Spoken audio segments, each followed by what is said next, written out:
নিষিদ্ধ শূকরের মাংস সাধারণ মাংস হিসাবে বাংলাদেশি মুসলমানদের খাবারের ব্যবস্থা করে গেছেন মহাজন ইউনূস। আমেরিকার সাথে অসম এক চুক্তির মাধ্যমে তিনি এই ব্যবস্থা করে গেছেন। এই চুক্তি অনুযায়ী আমেরিকা থেকে শূকরের মাংস আমদানি করতেই হবে, আর সেই শূকরের মাংসের প্যাকেটে লেখা থাকবে প্যাকেটজাত মাংস, প্রসেসড মাংস কিংবা খাদ্যদ্রব্য। সেখানে লেখা থাকবে না শূকরের মাংস। সুতরাং কে কি খাচ্ছেন, গরু, খাসি, ভেড়া না শূকর খাচ্ছেন কিভাবে বুঝবেন? বোঝার কোনো উপায় রেখে যাননি এই ডক্টর মোহাম্মদ ইউনূস। এই হারাম শূকরের মাংস চুক্তি অনুযায়ী বাংলাদেশে প্রবেশ করা সহজ। চুক্তিতে এমন ধারা যুক্ত করা হয়েছে, এই শূকরের মাংস বাংলাদেশের বাজারে প্রবেশের ক্ষেত্রে কোনো বিধিনিষেধ আরোপ করা যাবে না। আর এই তারেক রহমানের সরকার যারা ক্ষমতায় এসেছে আমেরিকা এবং ভারতের কাছে দস্তখত দিয়ে, তারা কি আর এই চুক্তির প্রতিবাদ করতে পারবে? না চুক্তি বাতিল করতে পারবে? আমি গভীরভাবে একটা জিনিস চিন্তা করে দেখলাম, এই ইউনূসের ক্ষোভ শুধু শেখ হাসিনার প্রতি ছিল না, এই ক্ষোভ ছিল পুরো বাঙালি জাতির প্রতি, পুরো বাংলাদেশের প্রতি। তারই প্রতিফলন তিনি ঘটিয়ে গেছেন এবং তিনি প্রতিশোধ নিয়ে গেছেন। এ কারণেই তিনি শূকরের মাংস খাবার ব্যবস্থাও করে গেছেন, কারণ তিনি তো দেশ বিদেশে ঘোরেন এবং বিভিন্ন জায়গায় শূকরের মাংস খান, এটা প্রতিষ্ঠিত, প্রমাণিত। তো কেন এই ইউনূস বাংলাদেশিদের প্রতি এত বিতৃষ্ণা বোধ করেন?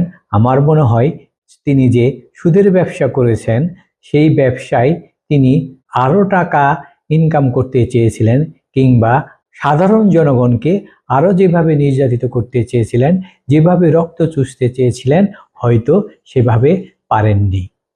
এ কারণে হয়তো বাংলাদেশের মানুষের প্রতি তার এত ক্ষোভ, আর এই ক্ষোভের প্রতিশোধ তিনি তার ক্ষমতার আমলে নিয়ে গেছেন। এরই একটি অংশ হিসাবে ক্ষমতা ছাড়ার 2 দিন আগে তিনি এই যুক্তরাষ্ট্রের সাথে এ ধরনের অসম গোলামির চুক্তি করেছেন। এখন তৌহিদি জনতারা কোথায়?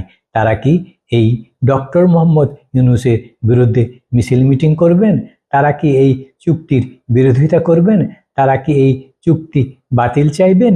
তারা কি আমেরিকাকে নাখোশ করতে চাইবেন? তাদের কি সেই সাহস আছে? এমনকি ধর্মভিত্তিক যেসব রাজনৈতিক দলগুলো রয়েছে, তারা কি পারবে এর প্রতিবাদ করতে? এরই মধ্যে কিন্তু এই শূকরের মাংস আমদানি নিয়ে সামাজিক যোগাযোগ মাধ্যমে তুলপাড় তৈরি হয়েছে, কিন্তু সংসদে অথবা সংসদের বাইরে কারো কোনো কথা শুনছি না, কারো কোনো প্রতিবাদ দেখতে পাচ্ছি না। কোথায়? সবাই কি ভয়ে সেটিয়ে গেল? এইভাবে শূকরের মাংসই খাইতে হবে বাংলাদেশিদের, কারণ তারা ভালো কিছু খাওয়ার যোগ্য নয়। তাদের জন্য অনেক কিছু করা হয়েছিল, অনেক উন্নয়ন করা হয়েছিল, অনেক সমৃদ্ধি করা হয়েছিল, এবং বিশ্বের মধ্যে বাংলাদেশিরা যাতে মাথা উঁচু করে দাঁড়াতে পারে তার ব্যবস্থা করা হয়েছিল। কিন্তু ওই যে বলে না, গরিবের পেটে ঘি হয় না, ঠিক তেমনটি হয়েছে।